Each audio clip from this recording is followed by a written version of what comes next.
Okay, all right, so here we go. Back for another Mr. going over the homework. What is this now? Number 3 for Wednesday. Okay, all right. So before I start, let me take a sip of my frozen chocolate.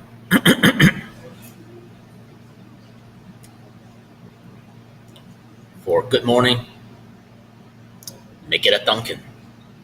Okay, all right. So let's see.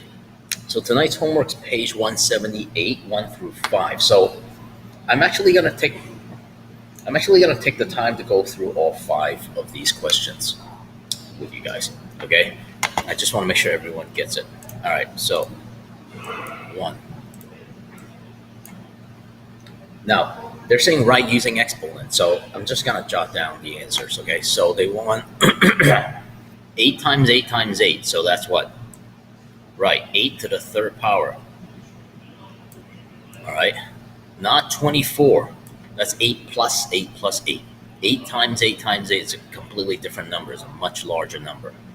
Okay, so that's how you rewrite it. All right, number 2.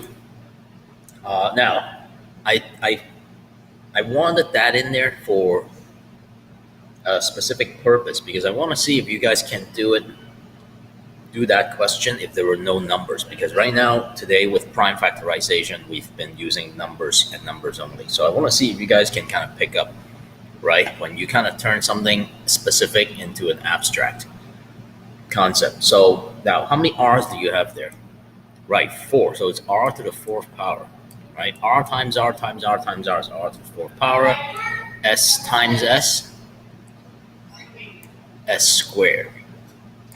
Okay. All right, number 3. Now, this one I had not foreseen this until I started looking at it. There's a negative number in there. Don't worry too much about that. Okay, we're gonna cover negative numbers much later on in the year, but since it's in there, might as well try it. Okay, so don't worry about it. You're not gonna be tested on a negative number. So now, again, this is actually kind of tough.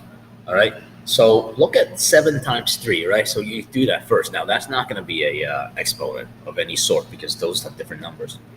So 7 times 3 is 21. All right. By the way, when it comes to letters for number 2, you have to list them in alphabetical order. So that's why it's R and then S. Okay. For number 3, positive times. Now that's a negative 7 times positive 3. All right. So you don't have to know this, but maybe some of you do. That's a negative. Okay, so now a times a, all right? I'm assuming you pick it up by now. That's a squared. And then what do you have? You have b, just b. Okay, all right, so just b. All right. Number 4. Now, number 4, now those are numbers. They want you to simplify each expression. So meaning like if it's 4 to the 3rd, what does that mean? Please don't write 4 times 3. It's not 12. It's not 4 plus 4 plus 4. It's 4 times 4 times 4.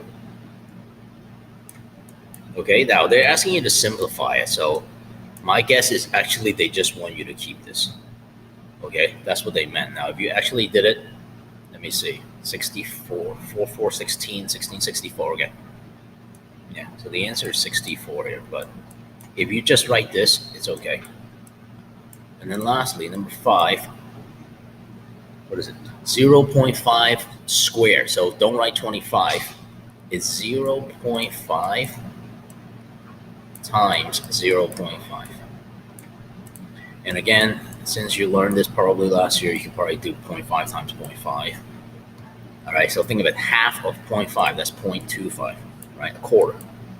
Right, you have half of 2 quarters, so that means you're left with a quarter. Okay, so that ran slightly long, probably.